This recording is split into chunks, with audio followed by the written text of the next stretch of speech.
وأشهد أن لا إله إلا الله وحده لا شريك له وأشهد أن محمدا عبده ورسوله صلوات ربه وسلامه عليه وعلى آله وصحبه أجمعين. Amma ba'd. Kaum muslimin dan muslimat yang semoga senantiasa dimuliakan oleh Allah Azza wa Jalla.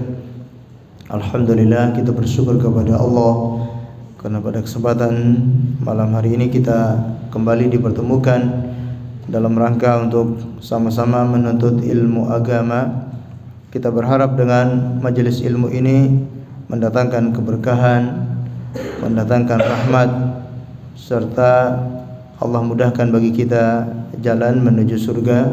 Amin ya rabbal alamin.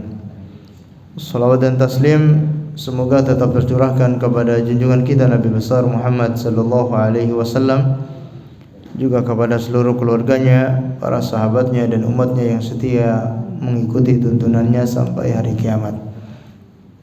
Kaum muslimin dan muslimat yang dimuliakan oleh Allah, seperti biasanya kita akan sama-sama mempelajari kitab Riyadhus Shalihin, taman orang-orang soleh, yang ditulis oleh Imam An-Nawawi rahimahullahu ta'ala.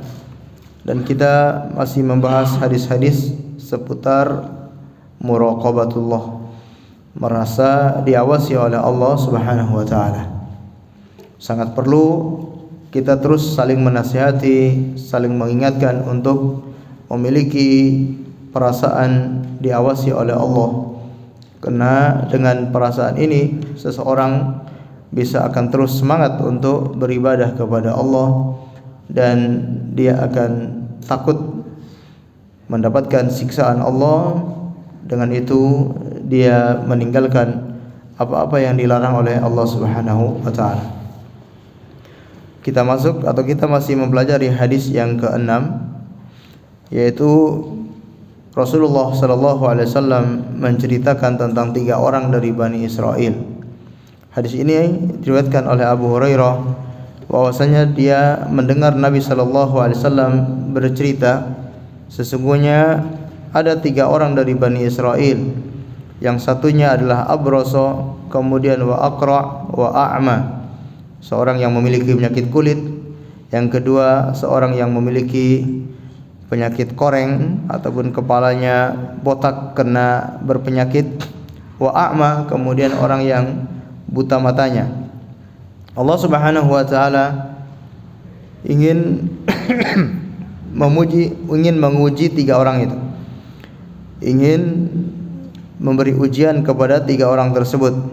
Maka Allah mengutus kepada 3 orang itu seorang malaikat. Fa'atal abras faqala, dia mendatangi orang yang berpenyakit kulit lalu berkata, ayu syai'in habbu ilaika, apa yang paling engkau sukai, perkara apa yang paling engkau sukai? Qala launun hasanun wa jildun hasanun wa yadhhabu 'anil ladzi qadarani an-nas. Saya ingin mendapatkan warna yang bagus, kemudian kulit yang bagus, dan aku ingin terangkat penyakit yang ada pada diri saya yang manusia merasa jijik dengan penyakit tersebut. Famasahahu fadhahaba anhu qadarahu wa utiya launan hasanan. Malaikat itu mengusapnya atau mengusap kulitnya, maka seketika itu penyakitnya telah hilang, kemudian diberi warna yang paling bagus. Faqala ayyul mali ahabbu ilaika, harta apa yang paling engkau sukai? Dia mengatakan al-ibil. Dan inilah riwayat yang lebih sahih atau pendapat yang lebih kuat. Orang tersebut ingin memiliki harta berupa seekor unta. Walaupun di sini seorang perawi lupa atau dia ragu-ragu apakah unta ataupun sapi. Fa'utiya naqatan usra, maka dia pun dikasih unta yang sudah hamil tua menjelang melahirkan. Faqala barakallahu laka fiha. Malaikat ini pun mendoakan orang ini, semoga Allah memberkahimu dengan harta tersebut. Kemudian dia mendatangi orang yang kedua, yaitu orang yang memiliki penyakit koreng, penyakit yang ada di kepalanya. Faqala ayyu syai'in ahabba ilaika, apa yang paling engkau sukai? Qala sya'run hasanun wa yadhhabu anni hadzal ladzi qadarani an-nas. Saya pengen memiliki rambut yang bagus dan saya pengen hilang penyakit yang ada pada diri saya yang manusia merasa jijik dengan penyakit itu.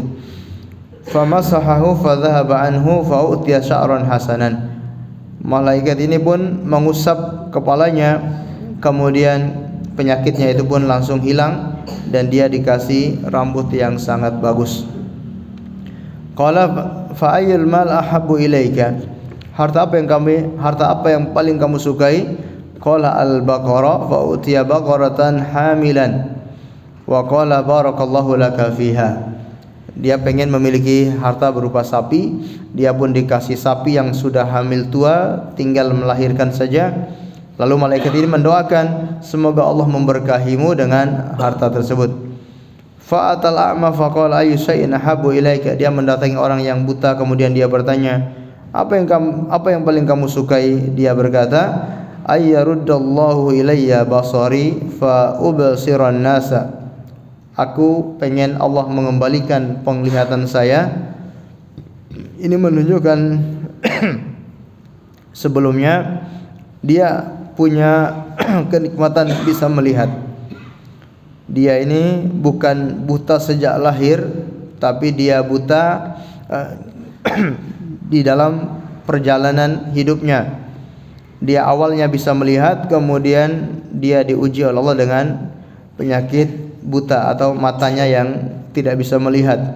Maka dia berkeinginan agar Allah mengembalikan penglihatan saya agar saya bisa melihat manusia.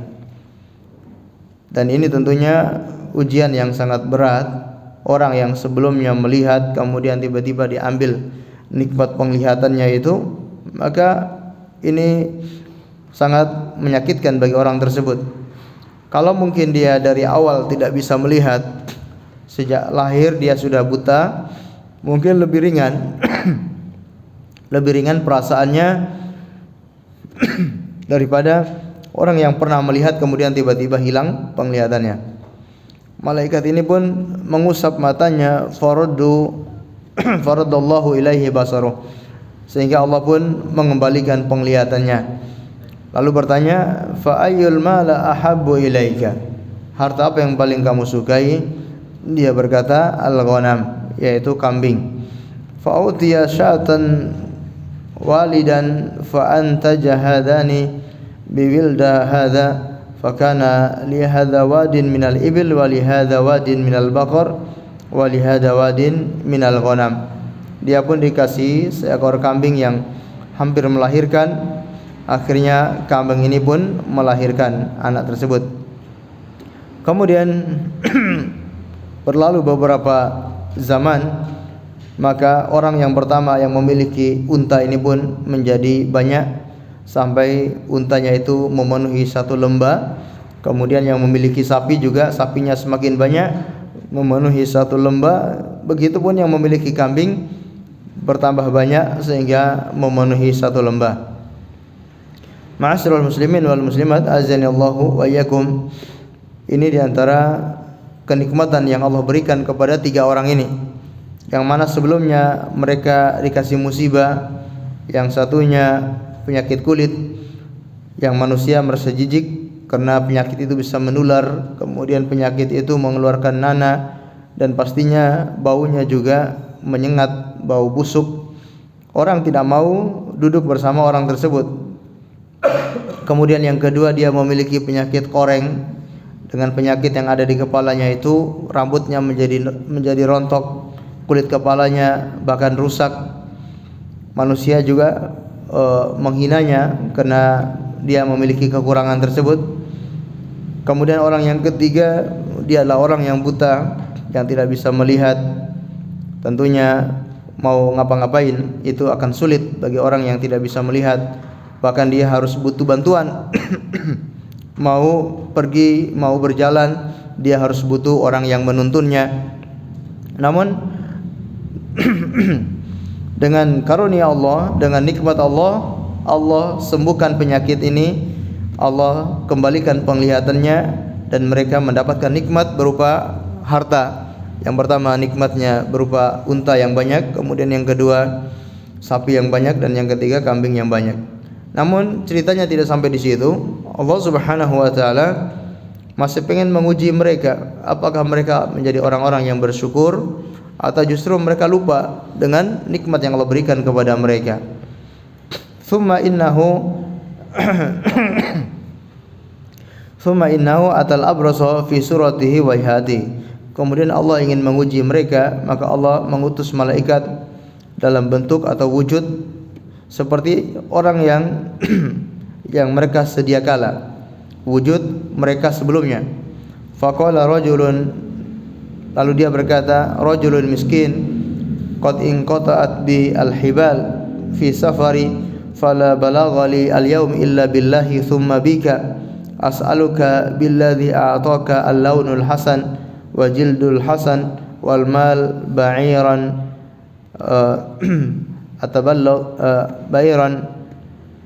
atabalaghu bihi fi safari. Faqala al-huququ katsira. Faqala ka'anni a'rifuka alam takun abrasa yaqdaruka an-nas faqiran fa'ataka Allahu. Faqala inna ma warithu hadzal mal kabiran an kabirin. Faqala in kunta kadziban fasayyaraka Allahu ila ma kunta.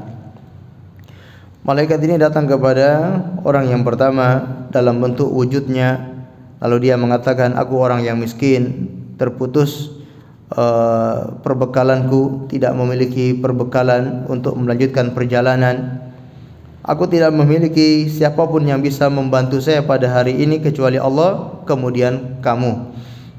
Jadi tidak ada orang sama sekali yang bisa membantu kecuali Allah, lalu kepadamu.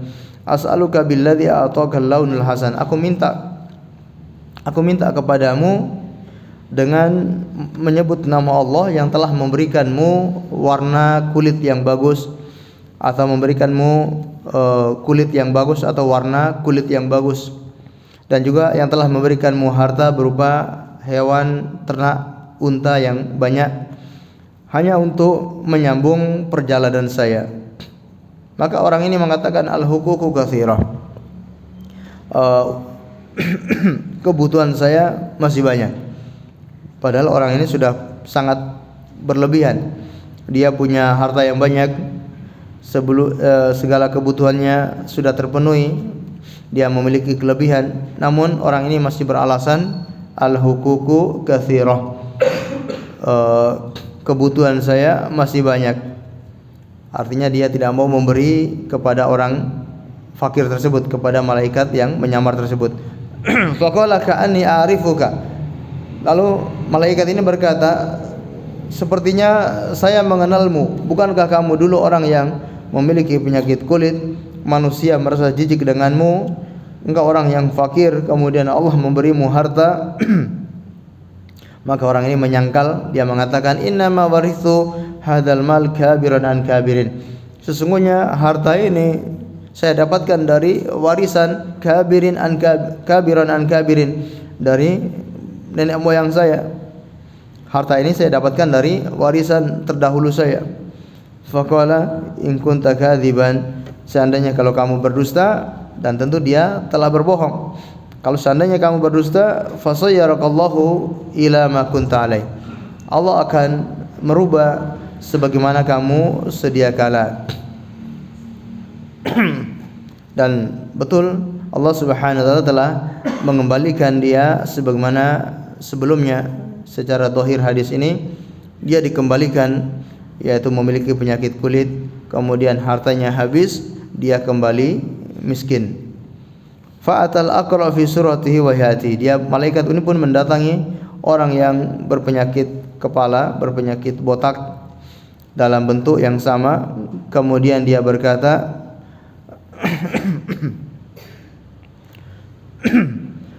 dia berkata sebagaimana kepada orang yang pertama, saya tidak punya perbekalan saya habis, saya tidak bisa melanjutkan perjalanan kecuali bantuan darimu. Aku tidak meminta kepada siapapun kecuali kepada Allah, kemudian kepadamu, untuk bisa menyambung perjalanan saya ini. Namun orang ini pun menjawab dengan jawaban yang sama, al-huququ katsirah, yaitu kebutuhan-kebutuhan masih banyak. Akhirnya dia mengatakan, bukankah aku pernah mengenalmu, engkau sebelumnya orang yang memiliki penyakit kudis, penyakit kepala. Maka dia pun menyangkal dan akhirnya dia dikembalikan sebagaimana sedia kala. Wa radda alaihi mithla ma radda hadza. Fa in kunta kadziban fasayarakallahu ila ma kunta. Seandainya kamu berdusta, Allah akan mengembalikan sebagaimana kamu sedia kala. Dan secara zahir hadis ini, orang yang kedua ini pun kembali sebagaimana sedia kala. Dia rambutnya habis, rambutnya rontok, dan penyakitnya pun kembali lagi, dan hartanya pun habis. Wa atal a'ma fi surati wa yati. Dia pun mendatangi orang yang ketiga, yaitu orang yang buta dalam wujud orang yang buta atau wujud sebagaimana sebelumnya. Faqala rajulun miskin wa ibnu sabil inqata'at bi al-hibal fi safari fala balaghu li al-yawm illa billahi thumma bik as'aluka billadhi radda alayka basaraka syatan atabalaghu biha fi safari. Faqala qad kuntu a'ma faraddallahu ilayya basari fakhudh ma syi'ta wa da' ma syi'ta fa wallahi ma ajhaduka al-yawm bi syai'in akhadtahu lillahi azza wa jal. Faqala amsik malaka fa innama ubtulitum faqad radiyallahu anka wa sakhata ala sahibaika. Dia datang kepada orang yang buta ini, kemudian dia berkata, aku ini orang yang miskin, aku seorang ibnu sabil, orang yang sedang dalam perjalanan, habis perbekalan saya, tidak ada yang bisa menyambung perbekalan saya ini atau menyambung safar saya ini kecuali aku minta bantuan kepada Allah kemudian kepadamu. As'aluka billadzi radda 'alaika basarak. Aku minta kepada Allah, zat yang telah mengembalikan penglihatanmu. Aku hanya minta syatan, yaitu satu ekor kambing untuk bisa menyambung perjalanan saya.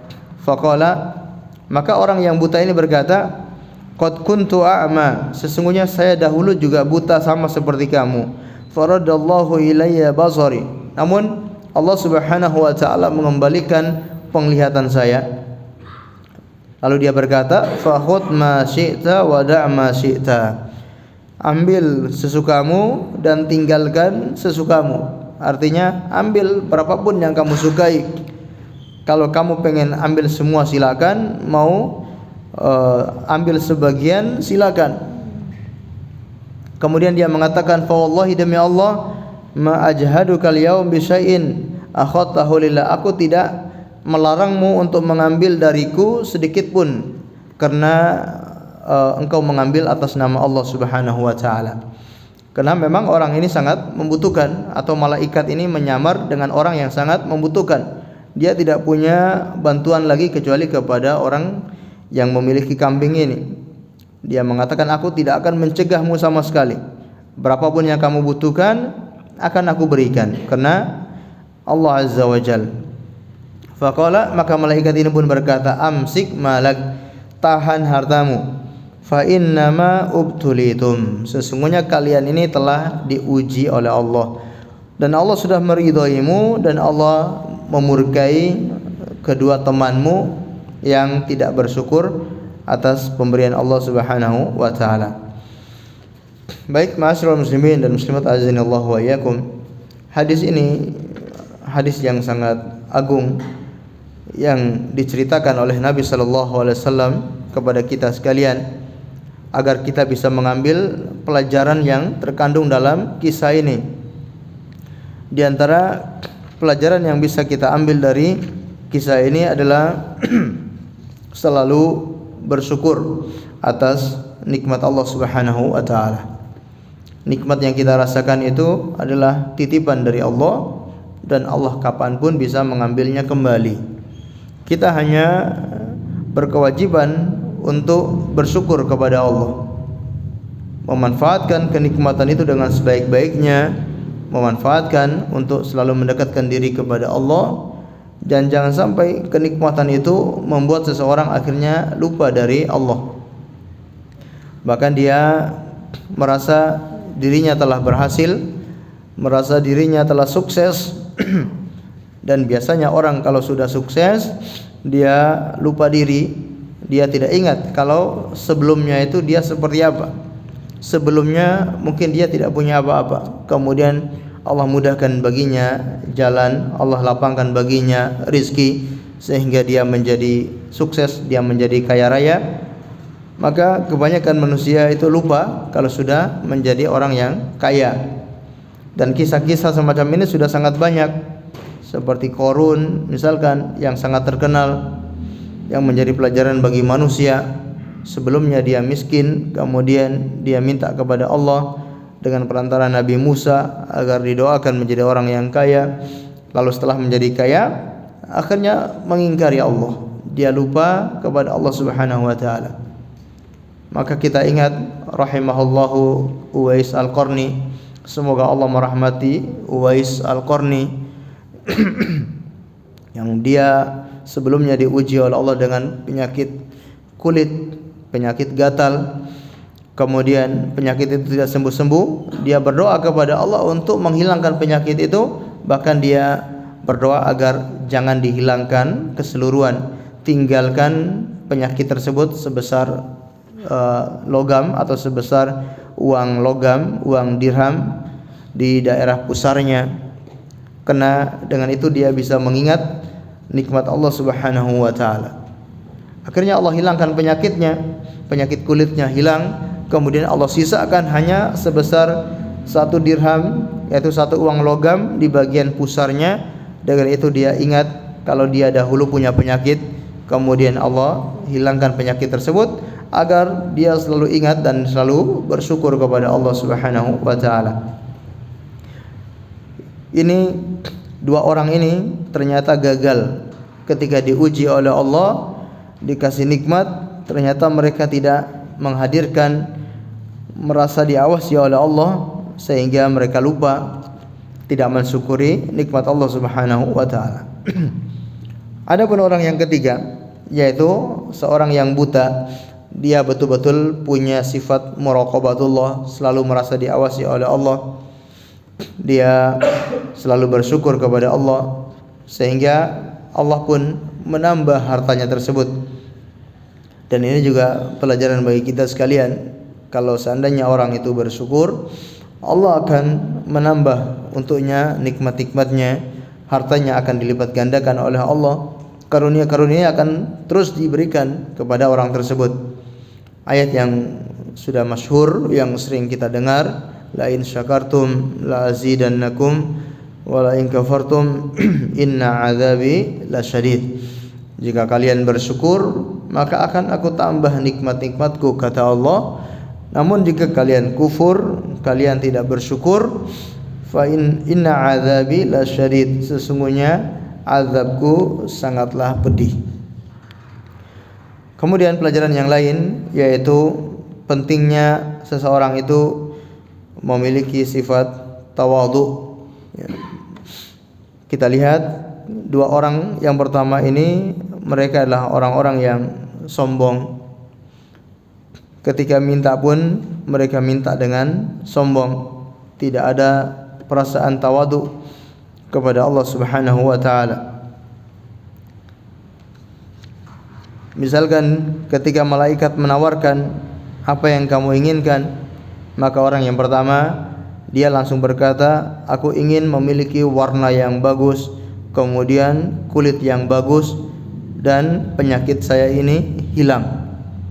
Jadi lihat bagaimana keserakahannya, atau bagaimana dia sangat tidak memiliki penyakit, tidak memiliki sifat qanaah atau tidak memiliki sifat tawadhu. Ketika dia dikasih permintaan, dia pengen punya warna yang bagus, dia pengen punya kulit yang bagus. Jadi dia punya penyakit kulit. Kalau orang yang tawadhu, yang penting penyakit kulitnya hilang, penyakitnya sembuh, itu sudah alhamdulillah, sudah bersyukur. Ya, dia bertahun-tahun penyakitnya tidak sembuh-sembuh, begitu ada penawaran, maka paling tidak yang penting penyakit saya ini sembuh. Nah, ini kan orang yang tawadhu. Namun orang yang ini dia tidak hanya pengen penyakitnya sembuh, penyakitnya hilang, tapi dia pengen punya kulit yang bagus. Berarti selama ini dia berangan-angan pengen punya warna kulit yang bagus, pengen punya kulit yang bagus. Jadi beda ya, warna kulit dengan kulit. Ya, kulit yang bagus berarti kulitnya kulit yang kencang atau kulit yang bagus. Adapun warna yang bagus, apakah mungkin warnanya berwarna coklat, apakah berwarna merah, apakah berwarna putih. Ya, dia pengen punya warna kulit beserta kulitnya juga yang bagus. Orang yang kedua juga sama, dia tidak hanya pengen sembuh penyakitnya, tapi dia juga pengen punya rambut yang bagus, kemudian warna rambut juga warna yang bagus, kemudian hilang penyakit yang ada di kepalanya. Dan dia minta harta yang paling besar. Yang pertama minta berupa unta, yang kedua minta harta berupa sapi. Lihat, bandingkan bagaimana dengan orang yang ketiga ini. Bagaimana sifat tawadhu'nya ketika dia dikasih permintaan, apa yang kamu inginkan? Orang yang ketiga ini mengatakan, aku hanya pengen Allah kembalikan penglihatan saya. Jadi dia tidak pengen agar mata saya menjadi mata yang bagus, ya. Jadi mata yang jernih, mata yang bagus, mata yang indah, bukan. Tapi dia hanya pengen agar Allah kembalikan penglihatan saya. Kemudian ketika ditawari, kamu harta yang paling kamu sukai itu apa? Dia hanya mengatakan kambing, harta yang murah kalau dibandingkan dengan unta, dibandingkan dengan sapi. Dalam ibadah kurban saja, sapi bisa untuk 7 orang, unta juga sama, bisa untuk 7 orang. Adapun kambing hanya untuk 1 orang. Menunjukkan hewan yang paling murah, yang harganya terjangkau dan murah, yaitu kambing. Nah, ini karena dia memiliki sifat tawadhu, dia memiliki sifat qanaah, dia hanya minta berupa kambing. Namun apa yang terjadi? Ternyata dialah orang yang sukses. Dia berhasil melewati ujian tersebut. Ketika datang malaikat yang menyamar sebagai orang yang buta, kemudian minta kepadanya harta, lihat bagaimana, karena dia orang yang bersyukur, dia berikan. Kalau engkau pengen mengambil, silakan ambil sesukamu. Jika engkau pengen mengambil semua, silakan. Pengen untuk menyisakan, silakan. Lihat bagaimana rasa syukurnya orang ini kepada Allah Subhanahu wa taala, sehingga kata malaikat ini, amsik malak, ya, tahankan hartamu. Artinya hartanya semakin bertambah, semakin berkah, semakin banyak, karena dia bersyukur kepada Allah Subhanahu wa taala. Kaum muslimin dan muslimat azani Allah wa iyyakum. Pelajaran berikutnya dari kisah 3 orang ini, sebagaimana Syekh Utsaimin rahimahullahu taala di sini banyak memberikan beberapa faedah yang bisa kita ambil. Di antaranya yaitu dibolehkan seseorang itu untuk menyamar jika memang itu diperlukan. Menyamar untuk menguji orang karena ada maslahat yang diperlukan. Mungkin dia pengen melamar seorang perempuan, lalu dia datang dengan menyamar sebagai orang yang sederhana, ya, untuk menguji apakah si wanita tersebut hanya melirik kepada hartanya atau melihat kepada yang lain. Ini dibolehkan. Dalilnya apa? Dalilnya ini, malaikat ini datang menyamar untuk menguji. Atau mungkin seorang atasan, dia menyamar untuk menguji anak buahnya apakah jujur atau tidak. Ini diperbolehkan, kalau memang itu dibutuhkan. Kemudian pelajaran yang lain, doa malaikat itu dikabulkan oleh Allah Subhanahu wa taala. Para malaikat ini makhluk yang spesial, makhluk yang selalu taat dan tidak pernah berbuat maksiat. Sehingga doanya malaikat ini langsung dikabulkan oleh Allah Subhanahu wa taala. Maka seorang muslim dia selalu berusaha untuk mendapatkan doanya malaikat. Bagaimana caranya agar kita ini mendapatkan doanya malaikat? Di antaranya kita mendoakan orang lain. Dengan kita mendoakan saudara kita min dhuhril ghaib, secara diam-diam, maka malaikat pun akan mendoakan serupa. Ketika seorang mendoakan untuk saudaranya, maka malaikat akan berdoa kepada Allah, walaka bimithli, engkau juga yang sama. Kalau kita mendoakan saudara kita agar usahanya lancar, usahanya sukses, maka malaikat pun akan balik berdoa, walaka bimithli, engkau juga sama, usahamu juga sukses. Kita mendoakan saudara kita yang mungkin tertimpa musibah agar dikasih kesabaran, maka malaikat pun mendoakan yang sama, walaka bimithli. Begitupun seterusnya.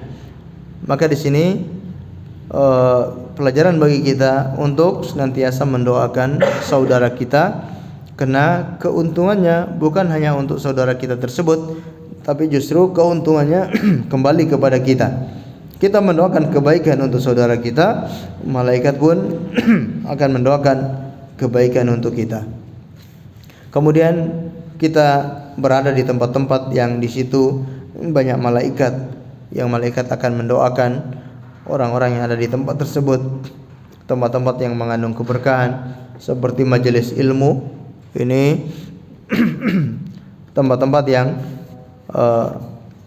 berkah, yang siapa yang hadir di majelis ilmu tersebut akan didoakan oleh para malaikat. Kemudian memanfaatkan malam Lailatul Qadar, karena di malam Lailatul Qadar turun para malaikat ke bumi ini dalam rangka untuk mendoakan orang-orang yang beribadah pada malam tersebut. Tanazzalul malaikatu waruhu fiha biidzni rabbihim min kulli amrin salamun hiya hatta matla'il fajr. Para malaikat semuanya turun, baik yang ada di langit pertama sampai yang di langit yang ketujuh, semuanya turun ke bumi dalam rangka untuk mendoakan orang-orang yang beribadah pada malam tersebut. Kemudian berada di shaf pertama, ya, malaikat akan mendoakan orang-orang yang berada di shaf pertama, dan mereka ketika mengucapkan amin sesuai dengan aminnya para malaikat.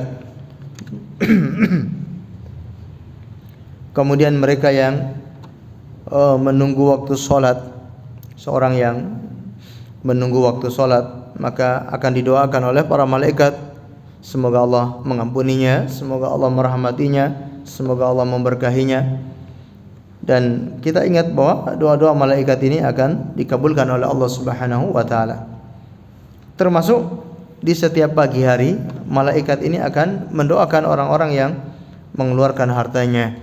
Mereka-mereka yang bersedekah di pagi hari, maka malaikat akan berdoa, Allahumma a'ti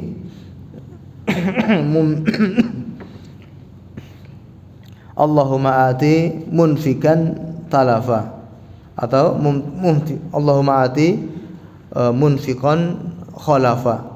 Ya Allah, berikan ganti untuk orang yang berinfak. Jadi pasti akan diganti oleh Allah. Allahumma a'ti munfiqan khalafa. Adapun orang yang tidak mau berinfak justru didoakan untuk kehancuran. Allahumma a'ti mumsikan talafa. Ya Allah, berikan orang yang mumsik, orang yang menahan hartanya itu, talafa, yaitu kerugian ataupun kebinasaan. Taib. Ma'asyiral muslimin wal muslimat, a'azzani Allahu wa iyyakum. Kemudian dari hadis ini juga pelajaran yang bisa kita ambil, yaitu namanya penyakit itu adalah ujian.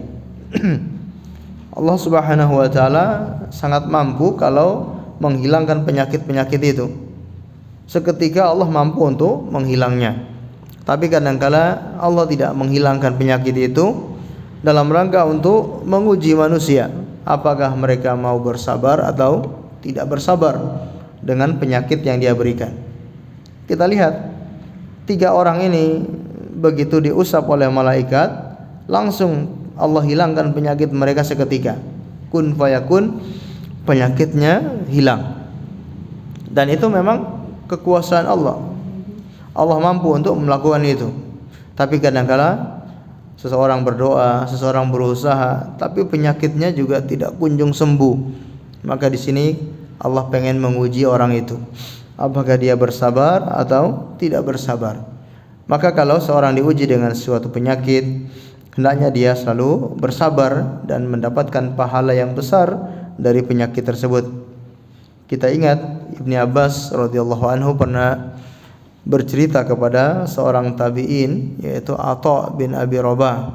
Dia mengatakan, ala adulluka imra'atun min ahlil jannah, maukah kamu aku tunjukkan seorang wanita dari penghuni surga.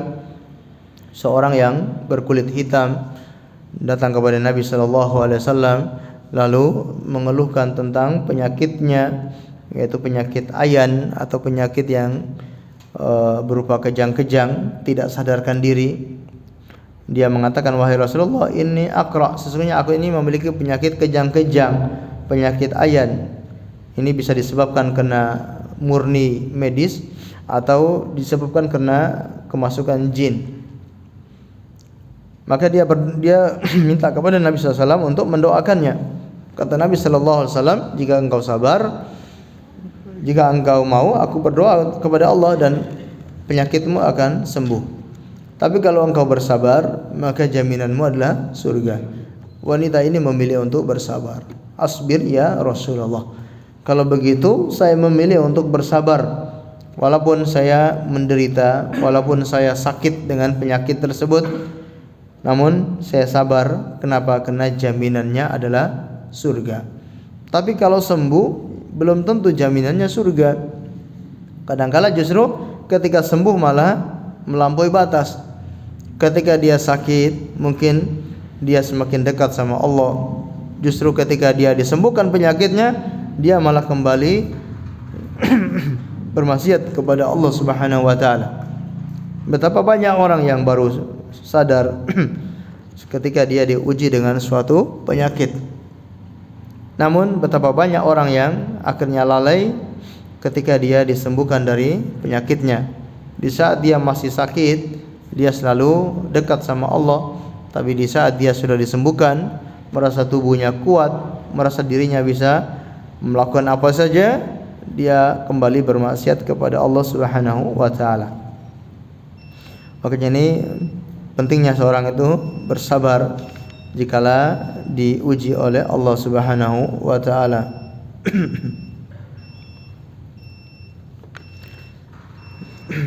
Baik, kita dengarkan azan terlebih dahulu, kemudian kita lanjutkan sedikit insyaallah.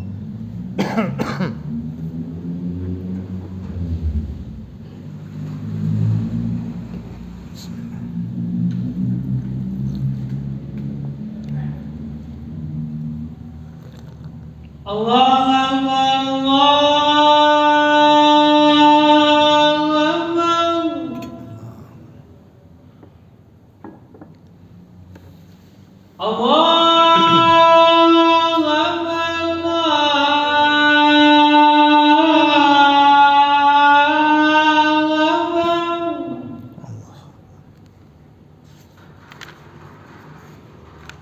Asyhadu an la ilaha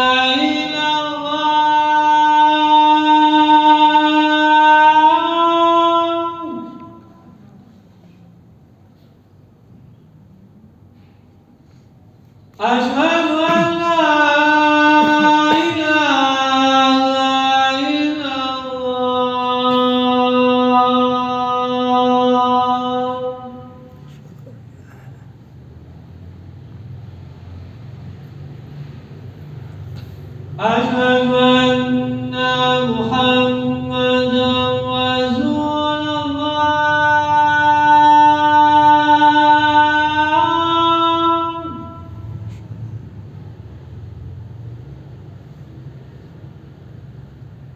أشهد أن محمدا رسول الله.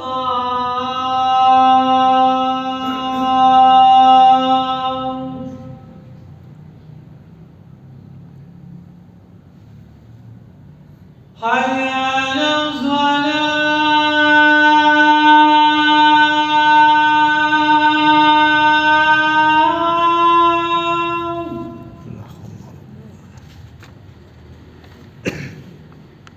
حي على الصلاة.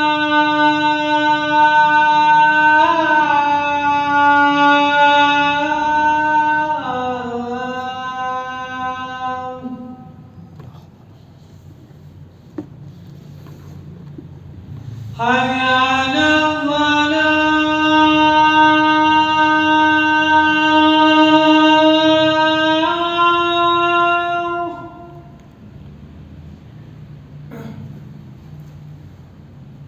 حي على الفلاح.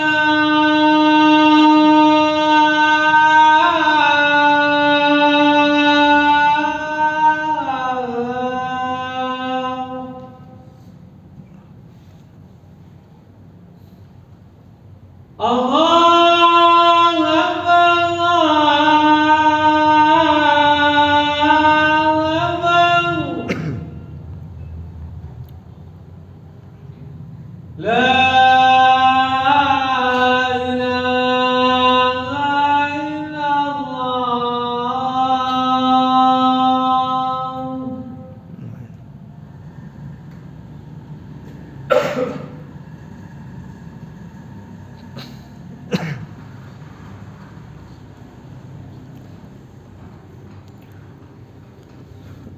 Taib. Ma'asyiral muslimin wal muslimat, azinallahu wa iyyakum. Kita selesaikan bab ini, tinggal 2 hadis. Kita lanjutkan hadis yang ke-7. An Abi Ya'la Shaddad ibni Aus radhiyallahu anhu an Nabi sallallahu alaihi wasallam qala al-kayyisu man dana nafsahu wa amila lima ba'dal maut wal ajizu man ittaba'a nafsahu hawaha wa tamanna 'ala Allahi al-amani. Dari Abi Ya'la Shaddad bin Aus radhiyallahu anhu dari Nabi sallallahu alaihi wasallam bersabda, al-kayyisu, seorang yang serius, seorang yang pandai, orang yang cerdik, mandana nafsahu, yaitu yang selalu menghisap dirinya, menghitung-hitung dirinya, wa amila lima ba'dal maut, dan dia mengamalkan amalan untuk bekal kematian, melakukan amalan untuk kematiannya. Wal ajizu man atba'a nafsahu hawaha. Adapun orang yang lemah, yaitu dia yang mengikuti hawa nafsunya. Wa tamanna 'ala Allahi al-amani, dan dia berangan-angan atas Allah dengan angan-angan kosong. Hadis ini dibawakan oleh Imam An-Nawawi dalam bab al-muraqabah untuk menunjukkan bahwa orang yang memiliki muraqabatullah, dia akan selalu beramal untuk bekal perjalanan kematiannya, karena dia tahu Allah Subhanahu wa taala selalu mengawasi gerak-geriknya. Apapun yang dia lakukan di atas permukaan dunia ini diawasi, dan tidak hanya diawasi, tapi akan dia dimintai pertanggungjawaban, kecil maupun besar. Apapun yang dia lakukan atau perkataan yang dia ucapkan, semuanya akan dimintai pertanggungjawaban di hadapan Allah Subhanahu wa taala. Maka orang seperti itu, orang yang cerdas, dia selalu menghitung-hitung dirinya, dan dia akan mempersiapkan segala sesuatunya untuk kematiannya. Jadi menghitung-hitung dirinya, menghisap-hisap dirinya, yaitu dia selalu menghitung setiap harinya amalan apa yang sudah dia kerjakan, keburukan apa yang sudah dia kerjakan, dia sudah bertobat atau belum pada hari tersebut, dia punya dosa apa yang dia lakukan, dia punya amalan apa yang dia lakukan.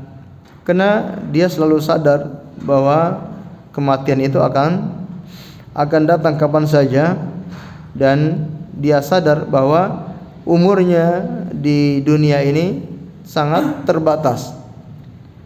Maka dia menghitung-hitung, dan itulah seorang yang cerdas, seorang mukmin, dia selalu menghitung-hitung dirinya. Sebagian ulama mengatakan seorang mukmin itu selalu menghitung-hitung dirinya, bahkan lebih giat menghitung dirinya ketimbang seorang pedagang yang menghitung-hitung dagangannya, yang menghitung-hitung keuntungannya. Seorang mukmin lebih semangat menghitung-hitung dirinya daripada seorang pedagang yang menghitung-hitung keuntungannya. Jadi seorang pedagang ketika dia berdagang, dia selalu menghitung modalnya berapa yang dia keluarkan, kemudian pada hari tersebut berapa keuntungan yang masuk, yang dia dapat keuntungan berapa dari modal tersebut. Maka seorang mukmin, dia perhatikan modalnya, dia perhatikan keuntungannya. Modalnya itu apa? Yaitu amalan-amalan wajib. Amalan-amalan yang wajib itu adalah modal bagi setiap muslim. Setiap hari dia teliti modalnya sudah kembali atau belum, amalan wajibnya itu sudah dia kerjakan atau belum. Adapun amalan-amalan yang lain, amalan-amalan yang sunnah, itu adalah laba atau keuntungan yang dia dapatkan. Dia sudah punya modal, kemudian dia tambah lagi dengan keuntungan, yaitu amalan-amalan yang sunnah. Dan dia dia menghindarkan dirinya sejauh mungkin terhadap hal-hal yang akan membuat dia rugi, yaitu tentunya yaitu perbuatan-perbuatan dosa. Perbuatan dosa itu akan membuat dia rugi, bisa menghilangkan keuntungannya, bisa bahkan menghilangkan modalnya. Nah, orang yang modalnya hilang, modalnya tidak kembali, itulah orang yang rugi. Syukur-syukur modalnya sudah kembali. Ini kalau orang yang modalnya saja tidak kembali, inilah orang yang rugi. Seorang muslim setiap saat, setiap hari dia terus menghitung-hitung dirinya. Karena kalau tidak kita sadari, maka waktu hidup kita ini hanya untuk hal-hal yang sia-sia, hanya untuk perkara-perkara yang tidak bermanfaat. Kalau kita mau menghitung-hitung, sholat yang kita lakukan itu hanya sedikit dari waktu yang kita gunakan. Ya, sholat 5 waktu, katakan sholat 5 waktu itu paling-paling hanya 10 menit 10 menit satu sholat, bahkan mungkin kurang dari 10 menit. Kalau dikalikan kali 5, berarti kita hanya punya waktu 50 menit untuk sholat 5 waktu satu hari, belum sampai 1 jam. Atau kita genapkan 1 jam, 1 jam hanya untuk sholat 5 waktu dalam sehari semalam. 23 jam yang lain untuk apa? Nah, kalau tidak dihitung-hitung, tidak diingat-ingat, kadang kita lalai. 23 jam selebihnya itu untuk apa? Rata-rata untuk perkara-perkara yang tidak bermanfaat, untuk main game, untuk main handphone, untuk ngobrol sini, ngobrol sana, untuk jalan-jalan. Maka ini harus selalu dihitung-hitung agar kita selalu sadar memanfaatkan betul-betul usia atau umur kita di dunia ini. Sedangkan orang yang ajiz, orang yang lemah itu, dia yang selalu mengikuti hawa nafsunya, kemudian berangan-angan kepada Allah dengan angan-angan kosong.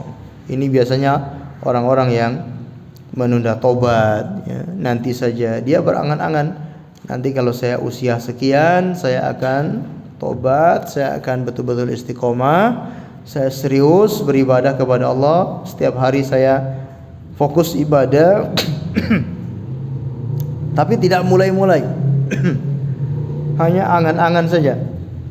Akhirnya apa? tiba-tiba datang kematian, belum sempat dia lakukan itu. Ini sangat berbahaya. Jadi kadang-kadang syaitan itu membuat orang berangan-angan, nggak usah tobat sekarang, nggak usah serius ibadah sekarang, nggak usah, nanti aja di usia 40 tahun atau nanti di usia 50 tahun baru kamu udah nggak kerja, kamu sekarang fokus untuk ibadah.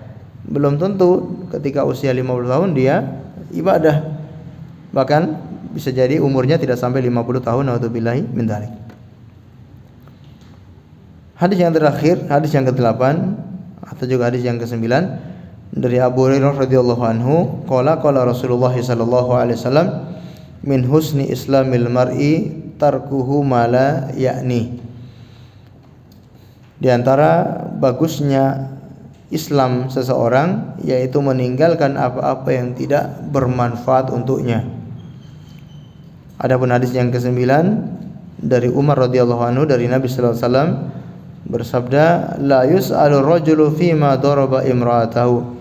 Seseorang itu tidak ditanya kenapa seseorang itu memukul istrinya. Ini di antara perkara-perkara yang tidak berguna, perkara-perkara yang tidak berguna, maka seseorang tidak perlu sibuk untuk untuk melakukan hal-hal yang tidak berguna.